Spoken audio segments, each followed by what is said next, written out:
1965 മുതൽ 2016 വരെ നടന്ന 13 തെരഞ്ഞെടുപ്പുകളിലും പാലായിൽ പരാജയത്തിന്റെ രുചിയറിയാത്ത മാണി സാറിന് മുഖ്യമന്ത്രി പദം നഷ്ടമായത് സ്വന്തം മകന്റെ പിടിവാശി കാരണമായിരുന്നോ? രാജ്യസഭാ സീറ്റും നിയമസഭാ മോഹവും തമ്മിലുള്ള വടംവലിയിൽ ജോസ് കെ മാണി വഴിമുട്ടുമ്പോൾ പാലായിൽ പുതിയൊരു മാണി ഉദയം ചെയ്യുമോ? നിഷ ജോസ് കെ മാണിയെ മുൻനിർത്തി കേരള കോൺഗ്രസ് എം നടത്തുന്ന നീക്കങ്ങളെക്കുറിച്ച് ഉള്ള പ്രത്യേക വിശകലനം. നമസ്കാരം, കേരള ന്യൂസിലേക്ക് സ്വാഗതം. ഈ പാലായുടെ രാഷ്ട്രീയ മണ്ണിൽ KM മാണി എന്ന വടവൃക്ഷം പെയ്തിറങ്ങിയത് 5 പതിറ്റാണ്ടിലേറെയാണ്. എന്നാൽ ഇന്ന് അദ്ദേഹത്തിൻ്റെ പിൻഗാമി ജോസ് കെ മാണി സ്വന്തം മണ്ഡലത്തിൽ നിലയുറപ്പിക്കാൻ കഴിയാതെ ഉഴലുകയാണ്. UDFന്റെ കരുത്തുറ്റ ഘടകകക്ഷിയായിരുന്ന കേരള കോൺഗ്രസ് LDFിലേക്ക് ചേക്കേറിയത് അണികളിലും ജനങ്ങളിലും ഉണ്ടാക്കിയ മുറിവ് ഇനിയും ഉണങ്ങിയിട്ടില്ല. മുൻപ് KM മാണിക്ക് മുഖ്യമന്ത്രിയാകാൻ ഇടതുമുന്നണിയിൽ നിന്നും ക്ഷണം ലഭിച്ചപ്പോൾ ജോസ് കെ മാണിയുടെ കേന്ദ്രമന്ത്രി മോഹങ്ങളാണ് അതിന് തടസ്സമായത് എന്ന രാഷ്ട്രീയ ആരോപണം പാലായിൽ ഇന്നും സജീവമാണ്. കേന്ദ്ര ഭരണത്തിലുണ്ടായിരുന്ന മൻമോഹൻ സിംഗ് സർക്കാരിൽ നിന്ന് ഒരു കേന്ദ്രമന്ത്രിപദം ലഭിക്കാനായുള്ള ശ്രമം മൂലമാണ് അന്ന് അച്ഛന് മുഖ്യമന്ത്രി പദം തേടി LDFിലേക്ക് പോകുന്നത് ജോസ് തടഞ്ഞത്.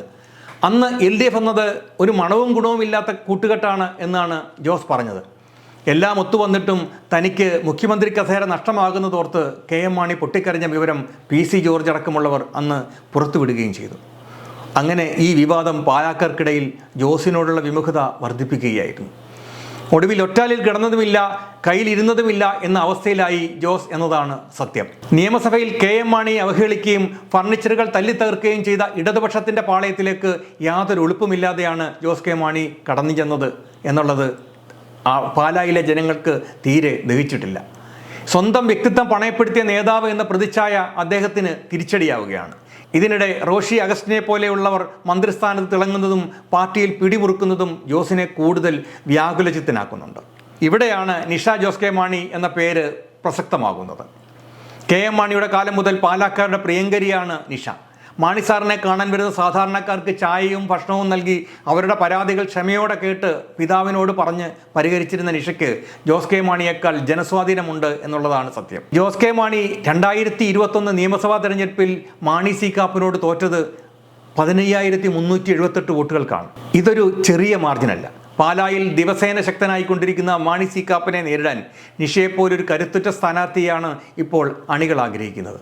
മാത്രമല്ല, രാജ്യസഭയിൽ 2 വർഷം കൂടി കാലാവധി ബാക്കിയുള്ള ജോസിന് വീണ്ടും മത്സരിക്കുന്നത് പാർട്ടിക്ക് ഒരു രാജ്യസഭാ സീറ്റ് നഷ്ടമാകും എന്നും അണികൾ ചിന്തിക്കുന്നുണ്ട്. മറ്റൊരു കൗതുകകരമായ കാര്യം, പാലായിൽ നിഷ മത്സരിക്കുകയാണെങ്കിൽ ട്രെയിൻ യാത്രയ്ക്കിടെ ഉണ്ടായ വിവാദങ്ങളുടെ നായകനായ ഷോൺ ജോർജ് എതിരാളിയായി BJPയിൽ നിന്നും എത്തുന്നു എന്നുള്ളത് മത്സരത്തിൻ്റെ വാശി കൂട്ടുക തന്നെ ചെയ്യും. അതായത്, ഒരു രാത്രികാല ട്രെയിൻ യാത്രയ്ക്കിടെ ഷോൺ ജോർജ് തന്നെ പീഡിപ്പിച്ചതായി നിഷ തൻ്റെ ഓർമ്മക്കുറിപ്പായ the other side of this life എന്ന പുസ്തകത്തിൽ അവകാശപ്പെട്ടിരുന്നു. ഇതിനിടെ കേരള കോൺഗ്രസ് UDFിലേക്ക് മടങ്ങാൻ മുസ്ലിം ലീഗ് വഴി ഒരു ശ്രമങ്ങൾ നടത്തിയെങ്കിലും MLA മാരുടെ കൊഴിഞ്ഞുപോക്ക് ഭയന്ന് LDFിൽ തന്നെ തുടരാൻ അദ്ദേഹം നിർബന്ധിതനാവുകയായിരുന്നു. ഇതിനിടെ LDF ജാഥ ക്യാപ്റ്റനാക്കി കവലകൾ തോറും LDFിന് വേണ്ടി പ്രസംഗങ്ങൾ നടത്തിയും സ്വീകരണങ്ങൾ ഏറ്റുവാങ്ങിയും ജോസിനെ പിണറായി കുരുക്കുകയും ചെയ്തു. വരാനിരിക്കുന്ന തെരഞ്ഞെടുപ്പിൽ നിഷ ജോസ് കെ മാണിയെ മുൻനിർത്തി പാലാ തിരിച്ചുപിടിക്കാനും ഭരണത്തുടർച്ച ഉണ്ടായാൽ കുടുംബത്തിലേക്ക് ഒരു മന്ത്രിപദം എത്തിക്കാനുമാണ് ജോസ് കെ മാണിയുടെ നീക്കം. KM മാണിയുടെ ഏറ്റവും വലിയ ആഗ്രഹമായിരുന്നു കേരള മുഖ്യമന്ത്രി കസേരയിൽ ഇരിക്കുക എന്നുള്ളത്. ആ അച്ഛനെ മുഖ്യമന്ത്രിയാക്കാത്തതിൽ ഗുരുത്വദോഷവും വീണ കണ്ണുനീരും അക്ഷരാർത്ഥത്തിൽ മകനെ ഇപ്പോൾ വേട്ടയാടുകയാണ്. മരുമകളിലൂടെ മാണി കുടുംബം രാഷ്ട്രീയമായ ഒരു തിരിച്ചുവരവ് നടത്തുമോ എന്ന് കണ്ടറിയണം. News desk Keraleeyam news. കൂടുതൽ വാർത്തകളും വിശേഷങ്ങളും നിങ്ങൾക്ക് ലഭിക്കാൻ കേരളീയം ന്യൂസ് സബ്സ്ക്രൈബ് ചെയ്യുക. കൂടെ ബെൽ ബട്ടണും അമർത്തുക.